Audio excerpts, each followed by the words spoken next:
Hello bachcho, let's read out the questions. Question says 4 point masses 2 kg, 4 kg, 6 kg and 8 kg are placed at the four corners of a square of side 10 centimeter. The radius of gyration of the system about an axis passing through the center O and perpendicular to the square of plane is.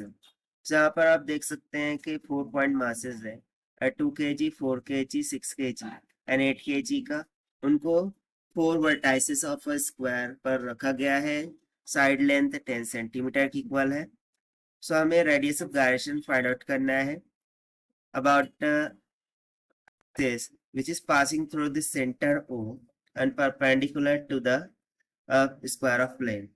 तो चलिए start करते हैं हम solution से, but before of its let's talk about the key concept which we are going to use here for this question। So यहाँ पर हम radius of gyration इस कॉन्सेप्ट का यूज करेंगे। So basically radius of gyration about an axis passing through center and perpendicular to the plane, this can be given as k ka square, this is equals to summation of into the bracket the mass of ith multiplied by the distance r ith ka whole square divided by the summation of mass of ith। यानी कि यहाँ पर जो mi is the mass of ith point and rith is the distance of ith point from the axis of rotation। So according to given into the figure, if you see that, so हमें हर masses के लिए distance find out करना होगा। so देखिए 2 kg mass के लिए यदि मैं distance देखूं r1, so it must be equals to, so चूंकि ये एक स्क्वायर है, ठीक है, और स्क्वायर के लिए जो साइड है वो हमें 10 सेंटीमीटर की इक्वल दिया हुआ है।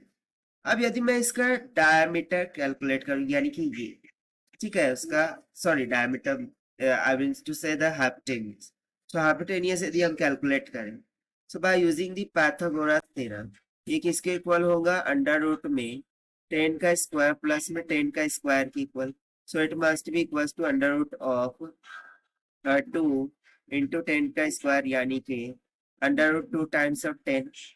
और हम यहाँ पर सेंटर से ये इतना डिस्टेंस निकाल रहे हैं, सो वो ऑब्वियसली किसके इक्वल होगा, इस हाइपोटेनियस के डिवाइडेड बाय 2 के इक्वल, यानी कि वो सिंपली हो जाएगा under root 2 multiply by 10 divided by 2।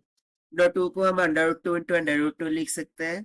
So it must be equal to 10 by under root 2 centimetre. See ये हो जाएगा 2 kg के लिए। अब चूंकि 4 kg, 6 kg, 8 kg सभी के सभी इक्वी डिस्टेंस है from each other, so r1 is equal to r2 is equal to r3 is equal to r4, सभी के सभी क्या हो जाएंगे 10 बाय अंडर रूट 2 सेंटीमीटर्स की। सो देखिए डिस्टेंसेस तो यहाँ पर हमें पता चल गए।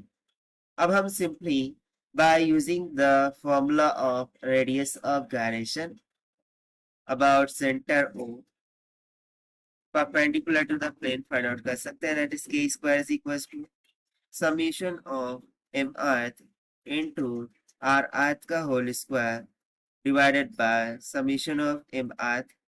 so देखिए फर्स्ट मास जो है उसका मास कितना है 2 kg मल्टीप्लाई में उसके लिए डिस्टेंस है 10 बाय अंडर रूट 2 का होल स्क्वायर प्लस में सेकंड मास है 4 kg multiply by 10 by root 2 का whole square plus third one is 6 multiply by 10 by under root 2 का होल स्क्वायर प्लस में फोर्थ इज 8 इंटू में 10 by under root 2 का whole square.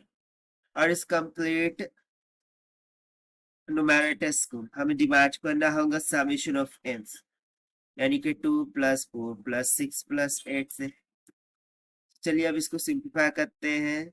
So this will be goes to 2 multiply by 100 by 2 plus में 4 multiply by 100 by 2 plus में 6 into 100 by 2 plus में 8 into 100 by 2 और इन सभी के डिविडेंड में फाइनल मास का एडिशन आ जाएगा 2 + 4 6 6 + 6 और 12 + 8 20। सो 100/2 को कॉमन निकाल लेंगे। ओके, सो यहाँ से k² this will be equals to 100/2 is common. So inside of the bracket क्या बच जाएगा 2 + 4 + 6 + 8 divided by 20. So it will be nothing but 20 divided by 20, यानी कि 20/20 cancel out हो गया। So radius of gyration k² will be equals to 100/2, taking root on both sides. So radius of gyration k will be comes out equals to 10/√2, और ये किस में था centimetre, so ये भी किस में आ जाएगा सेंटीमीटर में।